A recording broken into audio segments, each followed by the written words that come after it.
Del Mar Oaks is the feature on Saturday, August the 19th. I'm going to take a look at that race and two other races on the card. A couple best bets for Saturday at Del Mar. Whenever you're playing the races at Del Mar, you have to head to drf.com. They have a full Del Mar handicapping store. So you can get the PPs to start, the past performances, then DRF picks if you need help there, clocker reports for the first-time starters, horses coming off long layoffs, and then every Saturday you can get help with the betting strategies. How are you going to play the races, some written analysis and selections and suggested wagers there. So Del Mar handicapping store at drf.com. I'm going to take a look at three races for Saturday. Let's look at races 3, 4, and 8 for Del Mar for Saturday. Now, keep in mind, there's weird weather coming through, like a big tropical hurricane, they're saying. And it looks like it could impact Del Mar on Sunday. I don't know if it's going to be that way on Saturday, but just something to monitor with kind of bizarre weather coming through San Diego in the later part of the weekend. Race number 3, we're going to dive in and look at Fratelli. We can actually watch his race last time out. And keep in mind, so the race we're watching right now for Fratelli, he's the number 2 in the replay. This is his first start since December of 2021. So in this race, he's been off for 18 months. And he just does not have an easy trip. He's a little fresh off the bench as expected. And because he gets the inside draw, they're trying to push through. And you can see he's right here on the lead, but does he want to keep going and battle? And it's just really tight there, so he has to back up a little bit, and then he gets sort of pushed back. But he's sitting in a nice spot right behind that, lineup of 4 right across the track that are battling it out for the lead. But he just never really gets an opportunity to kind of push through the inside here. He's sort of waiting, and he's waiting, and then the 5's kind of making him in a real tight spot down there, and he's still waiting and just sort of holding his position. But right here, he has a little bit of room to go inside. He doesn't really want to go there. You could see he's trying to put him in that spot. He's just not really hitting it. He even wants to get off, and they try to shift him off the rail a little bit. And honestly, the shifting off may have cost him like 2 or 3 positions. And he's just a little tired late too, because it was his first start since December of 2021. But he has the inside draw, and that's what could be a little bit tricky because he's fast. He can sit a little, like we saw right there. I think he can sit behind horses and pass, but going 6.5 from the rail like this, it's probably go time. So I'm expecting him to be forwardly placed in here, pushing through the inside. The number 1, Fratelli, who's 6-1 on the morning line. Let's see, where are we going next? Right next door, we've got Mocha Grande, the number 1, who's going to be making a second start for John Sadler. The blinkers will come on, and she will go from 5 furlongs on the dirt and stretch out to a mile on the turf. She comes out of a strong race in her career debut. The winner, Dua, was a highly regarded Baffert runner who came back and was 3rd in the Sorrento and was under 2-1 in there. And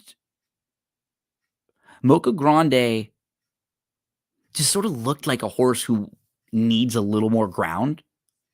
They paid $475,000 for this horse, and now the blinkers will come on. She gets to stretch out and try turf. I wasn't overwhelmed by a lot of the first-time starters in here. Much of the time when horses debut going long, it's usually because they don't have a lot of early speed. It's not always the case. Sometimes they're just bred to go long, or they wanted to get a turf race in them. But a lot of the times it's because they're just not that fast early.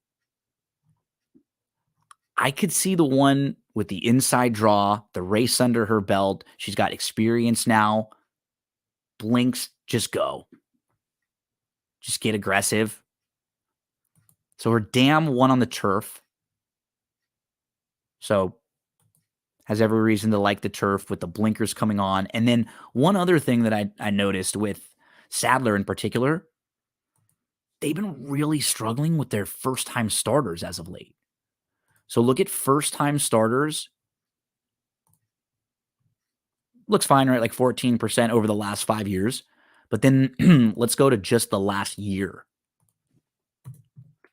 And we plug that in. 0 for 29. There hasn't been a first-time starter that's won in the last calendar year since right before Excel Arena. So the barn's been struggling a little bit with first-time starters. Then when you go to the second-time starters, it's not as if it's like overwhelming, but just changing from first to second, now you're looking at a barn who's won with 4 of those horses making their second start. And in this particular race, is like looking at the rest of the field, I hope the plan is to try to get aggressive. With Mocha Grande 8-1 on the morning line, I wouldn't want to take less than 6 on her in this spot. Let's move to the grade 1. Del Mar Oaks going to go as race number 8. And I'm a big fan of window shopping this filly just overall. And it's, again, a nice spot for her. It's a contentious race. And so that's why she'll probably be offering you fine value in that 5-1 or so range, because there's a lot of ways to go in here. It's a field of 10. A horse like Paris Secret you could be talked into off of Trouble. Be Your Best as a player.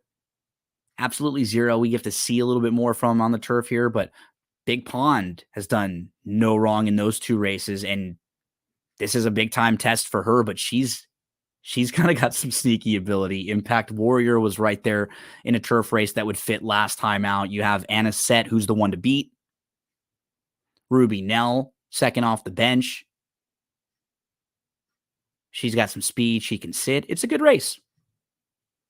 But window shopping, to me, her 2 wins, really impressive. Her 2 defeats are in races where she had legitimate trouble. Brutal trips in those races. That debut race on the turf in November of 2022, she had about as bad of a trip as you could have. And it was more than just at the start. It was brutal, and then traffic throughout. She comes back and she crushes in her first start as a 3-year-old in March. And then she's in the Santa Anita Oaks and she has a brutal trip there. Bad trip. She comes back in June and she wins nicely. And she's shown improvement in each race. Turf, dirt, I don't think it matters for her, honestly. She's just really, really talented. Window shopping. 6-1 on the morning line. I want at least 4 on her. That 7-2 plus. Don't want to take less than that because it's just a wide open race. So demand value wherever you go. If you like someone else in here, make sure you get a little bit. Like Anna Set is the horse to beat. That's probably why I wouldn't bet her here, because there will be a little more intrigue with playing some 5-1-ish or above horses in this field. There's a look at Del Mar for Saturday. Don't forget about the Del Mar handicapping store at drf.com. Everything you need to succeed at Del Mar each and every day. Good luck on Saturday.